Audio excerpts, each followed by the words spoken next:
Welcome to Make It, Take It. I'm DC. I find this time of year in college basketball to be very difficult. A lot of these conference games, they're playing each other for the second time, and it's a hard read for me. That's why I haven't been making as many videos lately, and that's okay. It's good to pass some days. Passing could be as good as winning because I'm still learning from it. I look at patterns from past years, and I'm not going to bet at times where I can't bring something valuable to the table and put it on video. I don't want to bet just for action, and I don't want to bring videos just to make videos for a channel. I'm going to keep this as real talk as possible. My full record is down in the description for full disclosure. I update it daily. Last video was 1 and 2 officially on the bets that I took. The trap lines that I gave you that I identified, both came out. So it's big. I believe in reinventing yourself as you go betting, because odds makers, they don't set lines the same as we talked about in the last video. They don't trap the same as they did 2 years ago, 3 years ago, especially 10 years ago. There's a lot more psychology that goes into it because sports bettors are smarter. So let's read what the lines are telling us today. I identified 2-3 trap lines, and I'm gonna tell you right off the bat. First, we have Navy at Lafayette. I see this number at Lafayette plus 4.5 right now, up from 3.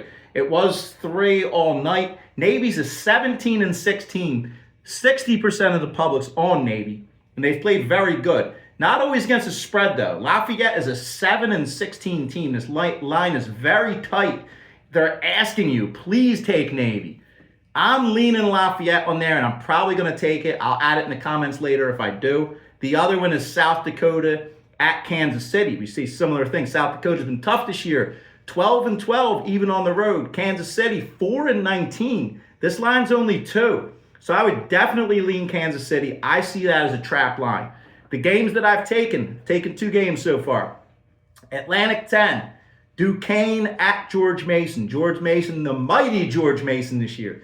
20 and 2. They've been smoking through everybody. 14 and 0 at home. I think this line is a little too close just based on that. But you look into it and I see why. Because Duquesne has beat them 9 out of the last times they've played. No matter where they've played. They have that pace that lines up with George Mason, and they have beat them 6 in a row. Now this is what I'm talking about reinventing. This is a game where I'd normally look at and I'd think, all right, this line's too close. I'm going George Mason. I'm taking Duquesne and the 8 points. I think they're going to play them tonight. Then we go out to the middle of the country, St. Thomas at South Dakota State. This line's 2.5. St. Thomas has been smoking through everybody. Double-digit wins. They've been covering those lines easy. 18 and 6 this year. And now they go into South Dakota State, who's a mediocre team. 11 and 12, I believe the record's in. I don't have it written down in front of me, but they're about 500, and the line is only 2.5. I bought that up to 3, and I went South Dakota State because I also identify that as a trap line. I'm very heavily leaning on Lafayette. But let me know what you guys think in the comments. Do you guys believe in these traps? Which way do you think they go?